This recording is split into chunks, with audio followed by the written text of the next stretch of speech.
Presiden Joko Widodo bersama jajaran kabinet menggelar rapat terbatas dengan topik pembahasan hilirisasi ekonomi digital di Istana Kepresidenan Jakarta Pusat.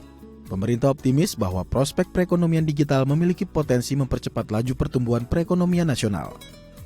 Dalam keterangan pers, Menteri Perdagangan Muhammad Lutfi menyampaikan, ekonomi digital Indonesia diprediksi tumbuh hingga 8 kali lipat pada tahun 2030. Pada tahun 2020, ekonomi digital berkontribusi sebanyak 4% pada Gross Domestic Product atau GDP.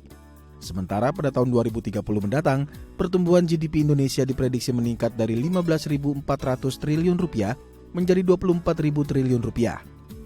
Hal ini sejalan dengan pertumbuhan ekonomi digital yang berada pada angka 632 triliun rupiah menjadi 4.531 triliun rupiah.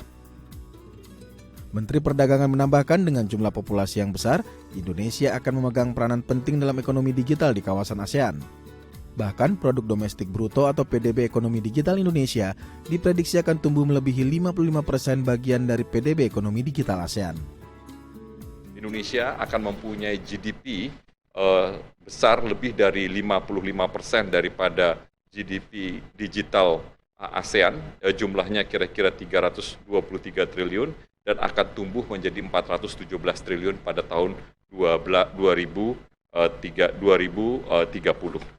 Di masa yang akan datang atau second wave daripada hilirisasi daripada digital economy ini akan menyangkut daripada 5G, IoT, Internet of Things, blockchain, artificial intelligence, dan juga cloud computing. Dan ini akan menjadikan Indonesia berubah menjadi negara produsen yang baik, menjadi secara pertanian dengan baik, e-fishery juga akan tumbuh dengan baik, dan ini yang akan kita sebut dengan second wave daripada digital economy.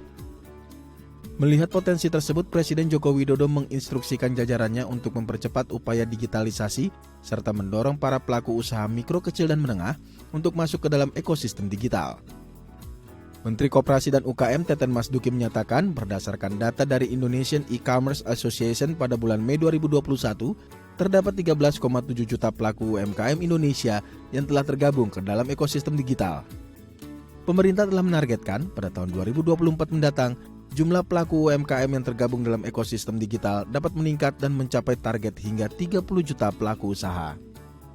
Ini memang Pak Presiden tadi sudah arahkan, karena waktu tinggal 3 tahun, jadi ini harus ada strategi yang proaktif, jemput bola untuk melakukan pendampingan, kurasi produk sampai ke SDM ya, supaya pembiayaan sampai mereka bisa onboarding di e-commerce. Dan tadi sudah disepakati karena ini lintas sektoral, ya, akan dibentuk PMO, semacam manajemen profesional yang akan mengkoordinasi proses digitalisasi. Priscilia Claudia, Tim Liputan, DAI TV.